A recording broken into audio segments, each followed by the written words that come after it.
possible by the Freeman Foundation and Kovler Foundation, pursuing solutions for America's neglected needs.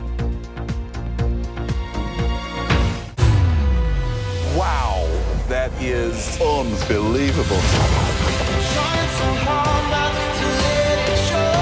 I'm flying!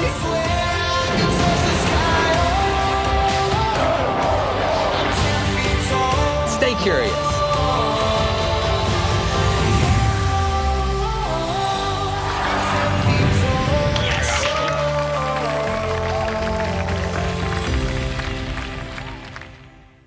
And now, BBC World News. This is BBC World News America reporting from Washington. I'm Jane O'Brien. Making her final pitch, the British Prime Minister is urging MPs to back her Brexit deal as the clock ticks down to Tuesday's critical vote. I say we should deliver for the British people and get on with building a brighter future for our country by backing this deal tomorrow. The longest government shutdown in history enters its fourth week as the president faces new reports of an FBI investigation into his relationship with Moscow. Not only did I never work for Russia, I think it's a disgrace that you even asked that question, because it's a whole big fat hoax. And buried under snow, the Austrian Alps is just one of the places getting way too much of the white stuff.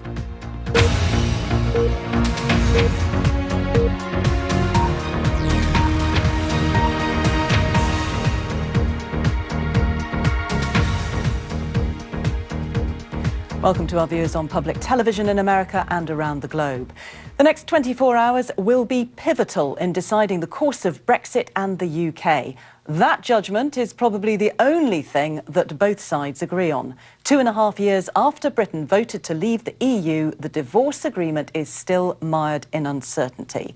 Tomorrow, the Prime Minister will put her plan to MPs, although many have voiced serious concerns. In Parliament today, she made her final effort to win them over. When the history books are written, people will look at the decision.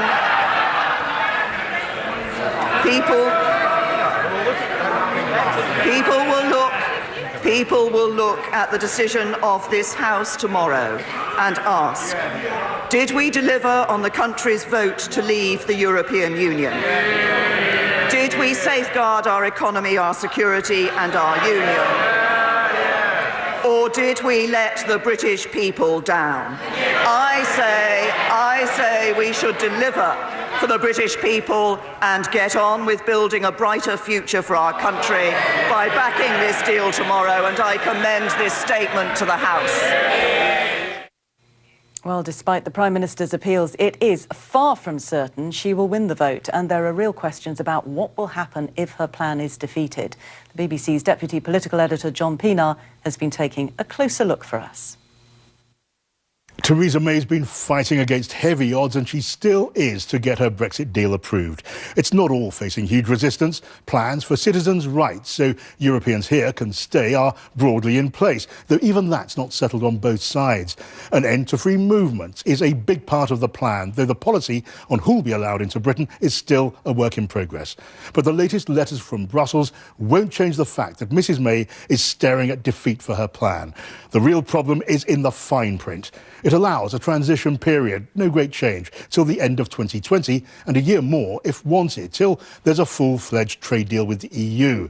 If there's no deal in time, there's the so-called backstop plan to avoid the checks and searches no one wants on the EU's Irish border. It means the UK staying under EU customs rules, Northern Ireland closer still. It'd be temporary, as Brussels says, till there's a trade deal. But how long's that? Some believe years, and that's a big problem in the Commons. Mrs May needs a majority to win here, 320 MPs or more, and she looks well short. Why? There's only 317 Tory MPs, and the party is split. The Tory Brexiteers want clear of EU rules quickly, even if that means no deal. Some want a hard expiry date on the backstop. Other pro-European Tories say, why leave the EU just to follow its rules with no say in writing them? And of course, the DUP, who prop up her government, fear different treatment for Northern Ireland will weaken the union. As for Labour, they're split too on Brexit, but nearly all want to defeat Mrs May or her deal, or both. If she wins, triumph, and on to Brexit Day on March the 29th. If she loses, and that's the betting, though there'll be a number of votes and the bigger any defeat, the weaker her position, the decisive battle of Brexit begins in earnest, in the Commons and behind the scenes. While Theresa May prepares to try again, Labour will pick its moment for a vote of no confidence in the government they know they're most unlikely to win. The plotting will be about who takes control of Brexit. Most MPs would oppose no deal. Several ministers would resign. And now there's an alliance of MPs hoping to seize control after any defeat for Mrs May, rule out a no-deal Brexit and mobilise a majority across the main parties behind a new plan backed by law. Their aim, and the aim of many other MPs, may be delay Brexit till there's a fresh plan. Maybe a softer Brexit deal, closer to the EU, similar to Norway's, or maybe a new referendum. It could end in no Brexit at all. Now, talking up the chances of a no Brexit might help get Brexiteer rebels on side. That's Mrs May's hope. But the danger to Mrs May, MPs might succeed in seizing control. Her best hope of scaring rebels into line could become her worst nightmare. How does it all end? That's anyone's guess. The next big scene in this drama will be played out at Westminster tomorrow. A lot of options there. John Pienaar reporting. Well, for more on how tomorrow will play out, I spoke a brief time ago with Amanda Sloat. She's a senior fellow at the Brookings Institution. It doesn't look good, does it? Is there any chance she can get this through tomorrow? I think it's very unlikely. You might remember that this vote was supposed to be held before Christmas. It did not appear that she had the majority then. She pulled the vote, I think was hoping that saner minds might prevail over the holiday period. There has been a few tweaking of things on the margins, but really we're in the same position now that we were a couple weeks ago. So if she is defeated, can she survive this? Partly it depends on how big the scale of the defeat is. You may remember in December, her own Conservative Party brought a vote of no confidence in her leadership. She won that, which means that the party cannot try and replace her for another year. One possibility is that Jeremy Corbyn, who's the leader of the Labour opposition party, could bring a vote of confidence in her government. It seems likely that she will win that. Her MPs, as the report says, don't want to see the party overthrown, and the Democratic Unionists from Northern Ireland are likely to back her. But after 2.5 years, what would actually change to bring anybody together? That's the problem, is there is no majority in Parliament for any form of deal.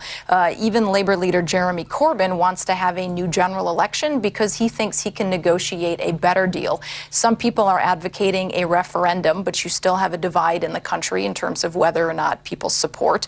Other MPs, as your reporter said, are trying to prevent the government from planning for a no-deal Brexit. But all of this really is just wrangling within Westminster, because until there is majority for a deal, the default remains no deal. And when you say a better deal, that has to be agreed by Europe. What would be the possibility of that? Europe has made quite clear that they are not prepared to renegotiate. They are willing to have some flexibility where they can. Today, the leaders of the European Union sent a letter to Theresa May, which she made public, providing some political reassurances for people. There's been a lot of concern that the UK would get stuck in this backstop arrangement that was done for Northern Ireland. And one of the things that the EU said is this backstop is not ideal for them. This only would be an emergency measure if a deal was not negotiated. The EU was prepared to begin negotiating a future trade agreement with the UK right away once this withdrawal agreement is settled. And so EU leaders are willing to give as much reassurance as they can to the British public, but they do have their red lines in terms of the legality of this backstop and their resistance to reopening the entire deal at this stage. Amanda, what does America make of all this? So far, the United States, I think, has just been watching. The U.S. government has not been playing an active role, including on the Northern Ireland piece. And the U.S. is also watching to see what this means in terms of a future trading relationship that the U.S. is going to have with the U.K. If you look at everything else that's happening in geopolitical terms, it means that the U.K. is not able to actively partner with the United States on this because, as you can see, London is completely consumed with Brexit negotiations and is likely to be for the foreseeable future. If there is no Brexit, what would that look like? So there's a difference between no Brexit and a no-deal Brexit. The European Court of Justice ruled in December that the UK has the right to revoke Article 50, which would essentially say we no longer want Brexit, we want to withdraw from this process. So that would be no Brexit. The other possibility, which looks like it is still a real possibility, is a no-deal Brexit. If that happens, none of these arrangements that your reporter set out would be in place. There's no guarantees for Brits living in Europe or Europeans living in the UK. There is no transition period. And the UK would return to trading with the European Union on WTO rules. So no preferential trading agreements would be in place. There would be a high level of tariffs. And you would have borders in place. And so all the goods that were moving from the UK onto the continent would suddenly have to go through checks. So it would be a very clear situation, but a very devastating economically and chaotic one politically. Amanda Sloat, thank you very much for that. Thank you. And of course, the BBC will have continuous coverage of Tuesday's vote across the day, both on television and online, so do please join us. Quick look now at some of the day's other news, and the mayor of the Polish city of Danzig has died a day after being stabbed during a charity event. A police spokesman said the attacker had a long criminal history, including bank robbery and a previous attack on a law enforcement official. The Turkish lira has weakened after a tweet from President Trump threatening to devastate the country's economy if it attacks America's Kurdish allies in Syria. The threat followed criticism of Mr. Trump's abrupt decision to withdraw US forces from Syria. Turkey said it would not be intimidated by the US president's remarks, adding that diplomacy doesn't take place over Twitter. A Canadian man has been sentenced to death in China on drug trafficking charges after his previous 15-year prison sentence was ruled too lenient. The Canadian Prime Minister has expressed great concern over the case of Robert Lloyd Schellenberg. It comes amid a diplomatic rift between Canada and China over the arrest of a Huawei executive in Canada last month. President Emmanuel Macron has published an open letter to the French people in an attempt to defuse the yellow vest protests that have rocked France. He's called for a nationwide debate on the future of the country. This week, he begins a series of town hall meetings to discuss issues including tax and immigration. President Trump has denied that he ever worked for the Russians after two separate US media reports renewed questions over his ties to Moscow. The reports include the FBI's concerns after Mr. Trump fired its director, James Comey, in 2017, and accounts that he confiscated notes from a meeting with Vladimir Putin. The allegations are a fresh challenge for the president as significant parts of the government remain closed for the 24th day in a row. Open warfare in Washington is the norm these days, but at least the first winter snowball fight on the National Mall was good-natured. Elsewhere, the mood is ugly. Reports of an FBI investigation into the president's relationship with Russia have led to a fresh flurry of questions, prompting this reaction. I never worked for Russia, and you know that answer better than anybody. I never worked for Russia. Not only did I never work for Russia, I think it's a disgrace that you even asked that question, because it's a whole big fat hoax. It's just a hoax. The allegations brought a tirade of tweets at the weekend, a distraction by any measure as the longest government shutdown in US history entered its fourth week. The freezing weather has underscored the frosty relations between Congress and the White House, divided over Mr. Trump's demands for wall funding on the Mexican border. So far, he hasn't declared a national emergency that would release the money, and with talks stalled, there are scant options to reopen the government.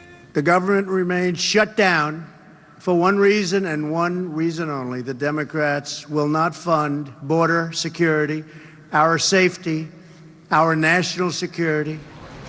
Around the country, the partial shutdown is biting. There have been long lines at some of the nation's biggest airports, including Atlanta, because unpaid security workers are calling in sick in large numbers. Others don't know how long they can hold out. This notion that government employees are okay with what's going on, that's a lie. Because I can tell you, no one's okay with it. Washington feels increasingly like a city under siege. And with politics paralysed, Americans around the country are left wondering how they can dig themselves out. Well, today, President Trump reiterated his authority to declare a national emergency to end the shutdown, even if he doesn't want to do it quite yet. A brief time ago, I discussed the issue with Liza Goitein from the Brennan Center for Justice. Why is he hesitating? I think it's safe to assume that he's getting some pushback internally. There have been some reports, for example, that Jared Kushner is opposed to declaring a national emergency and is counseling the president against it. Certainly there must be others in the administration who are giving him the same advice, in part because it is an abuse of emergency powers, and it would be perceived that way. The other part of this is that to the extent this was a trial balloon that was being floated, it hasn't done very well. It is perceived as a misuse of emergency powers, especially after reports that the Army Corps of Engineers had been asked by the White House to look at funding for disaster relief projects in Texas and Florida and Puerto Rico that could be diverted to build the border wall. Yeah, that's an interesting point, isn't it? Because the president says, well, he can use these powers if he wants to, but where would the money most likely come from? Well, there are two parts to whether or not he can do this, and the first part is whether he can declare a national emergency, even though an emergency doesn't exist. And the National Emergencies Act does give the president pretty broad latitude to declare a national emergency. It doesn't include any definitions or any criteria, but it's not as if declaring a national emergency allows him to do absolutely anything he wants to do. What it does is it unlocks authorities that are contained in more than 100 other statutes that Congress has passed over the years. So in order to build the wall, he has to find an authority in that long list of powers that would authorize him to build the wall. And that, I think, is going to be a little tough for him. Presumably, if it is decided that he has overreached, the courts would have something to say about it. Absolutely, and I think if he does declare a national emergency, the lawsuits will be filed before the ink is dry on the declaration, and there will not only be legal challenges in the courts, but Congress also has the option to act and should act. Under the National Emergencies Act, Congress can vote to terminate a declaration of emergency by a joint resolution. And yes, that's something that has to be signed by the president. Presumably he would veto it, so they would need a veto-proof majority. But it's also a role that Congress established for itself in the National Emergency Act, and it should not abdicate that role. It should push forward and try to do that. What other powers would a declaration of emergency give him? Well, a declaration of emergency gives him access to almost the full range of powers in those actually 123 statutes that become available. And that includes some very moderate powers, some almost trivial powers, but also some quite formidable powers, such as the power to shut down communications facilities, or the power to freeze Americans' bank accounts without having to go to court and get a court order. So some really powerful stuff in there. And very briefly, do you see any other way of this government being reopened? I think if there is another way, the president will try to take it, and he's going to be scrambling in the coming days and weeks to find that other way. Liza Goitein, thank you very much for joining me. Thank you. You're watching BBC World News America. Still to come on tonight's programme, America's second largest school district is brought to a standstill after teachers in Los Angeles go on strike.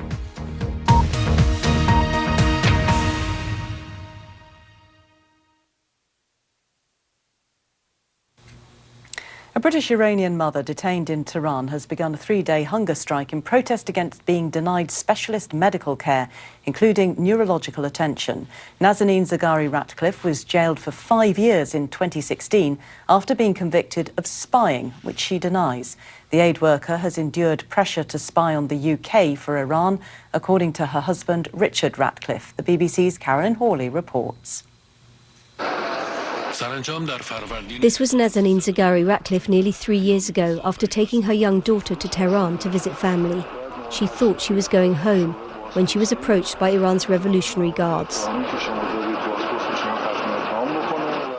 Since then, she's been held for more than 1,000 days, and it's taken a huge toll on her physical and mental health. These pictures, broadcast on Iranian TV last week for the first time, added to the pressure on her. But there was something else, her husband Richard said today, that pushed her into going on hunger strike. They tried to pressure her to become a spy for Iran against the UK, specifically to spy on DFID, Department of International Trade and Development, and an organisation called Small Media, which the Revolutionary Guard keep trying to link her to, like in the film of last week, but which she has no connection to. Since she was briefly released last summer and reunited with her daughter, Mr. Ratcliffe says she's not been allowed any specialist medical treatment for neurological problems and lumps in her breasts. He told me the stakes for her were very high. She certainly felt it was her last resort, and certainly all before Christmas she was pretty desperate every time she said it. Now I hope it's not last resort and that she does it until she ends up in a hospital. But yeah, she's not doing it lightly. This afternoon, the Iranian ambassador to the UK was summoned to the Foreign Office. The Foreign Secretary, Jeremy Hunt, has called Nazanin Zaghari Ratcliffe's hunger strike a truly terrible indictment of Iran's approach and says he won't rest until she's home. Caroline Hawley, BBC News.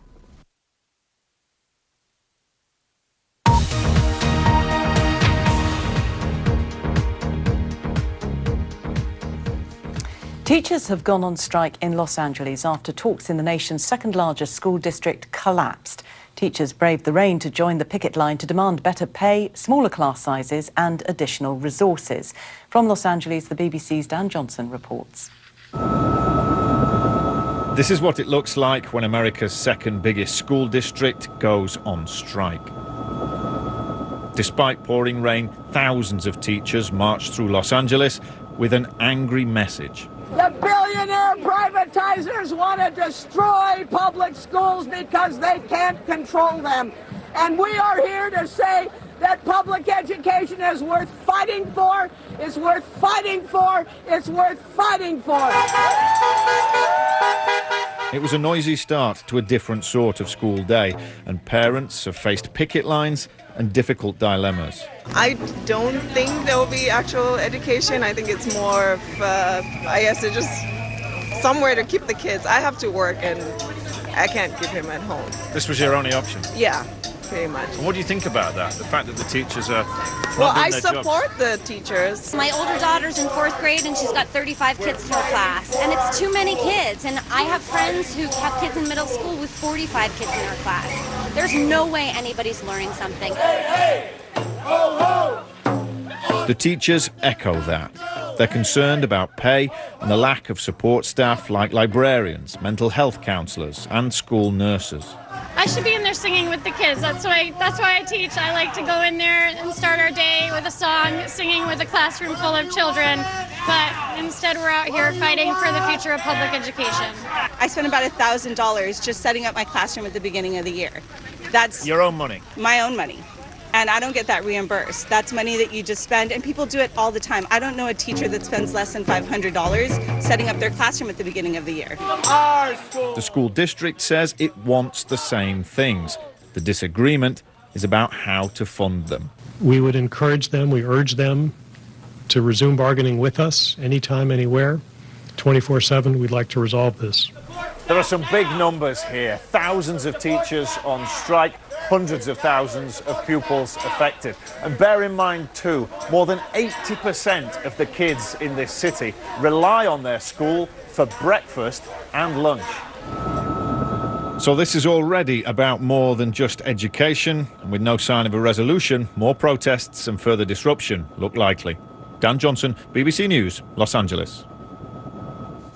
Now, as if Washington didn't have enough on its plate, as we showed you earlier, snow closed all government offices today.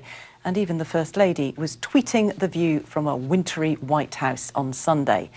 But that's nothing compared to Europe, where records are being broken and conditions are proving deadly.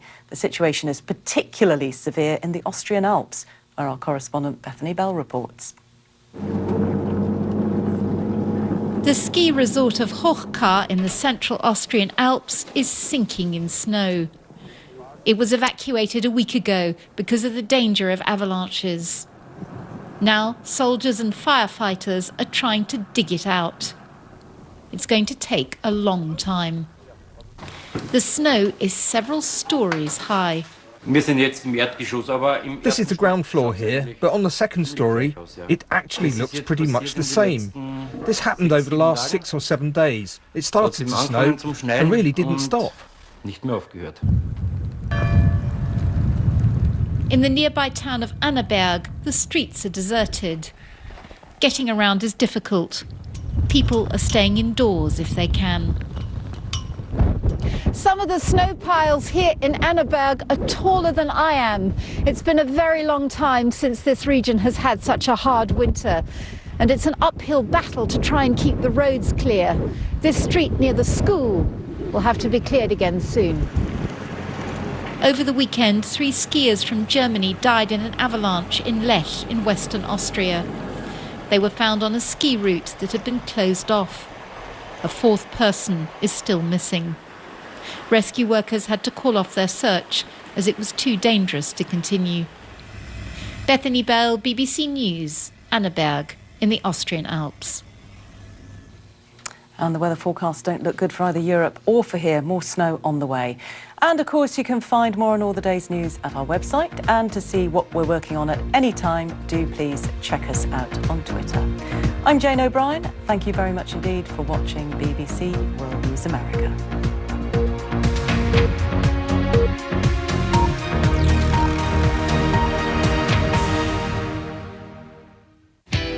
With the BBC News app, our vertical videos are designed to work around your lifestyle, so you can swipe your way through the news of the day and stay up to date with the latest headlines you can trust. Download now from selected app stores.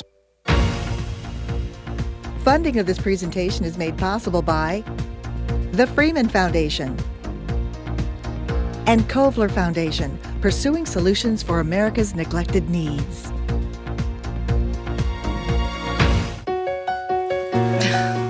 What are you doing? Possibilities. Your day is filled with them. Reach up, energy in the fingertips, collapse. TV, play Downton Abbey. And PBS helps everyone discover theirs.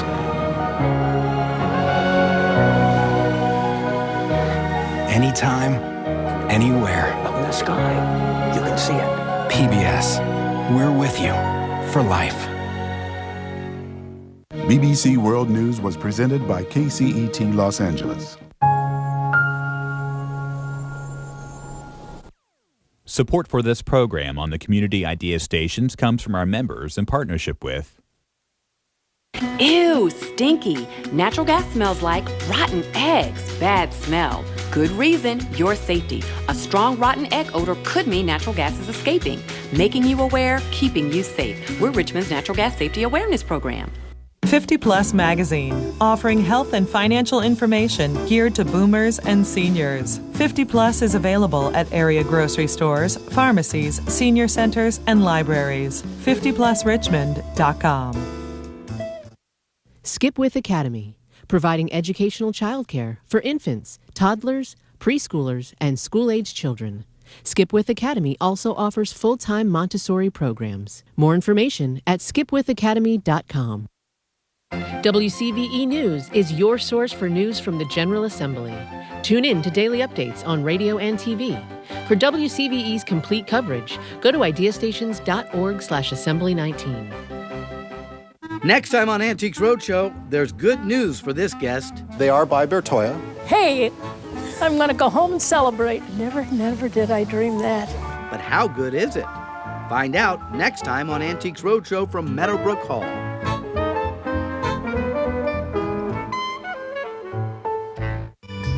Oh my God. On Finding Your Roots, Desperate Housewives, Felicity Huffman. How did you guys find this? The Wires, Michael K. Williams. It's very powerful. How their fathers figured. What's it like to read that? Into a lost lineage. It makes me a little mad.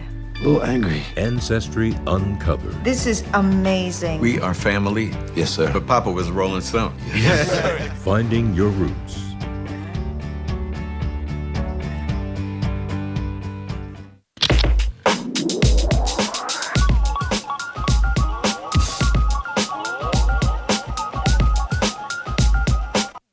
Support for this program on the Community Idea Stations comes from our members in partnership with The Nature Conservancy, using science to help ensure clean water for communities from Australia to Africa and here in Virginia. Every year should be a good year for water. Learn more at connectthedrops.org. What you drawing? It's our family. Wow. Why is Uncle Jeff green? That's not Uncle Jeff. Aw. Oh, you look mad in the picture, too. Tame the tuition monster. Visit Virginia529.com.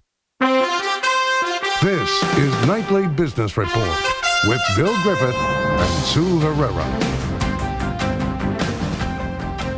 Losing momentum. There are new signs global growth is cooling, and that could ripple through the U.S. economy and your investments. Bankruptcy filing. California's largest power company is now expected to seek Chapter 11 protection amid mounting costs related to the state's massive wildfires. Expansion plans. 2 major automakers are increasing production.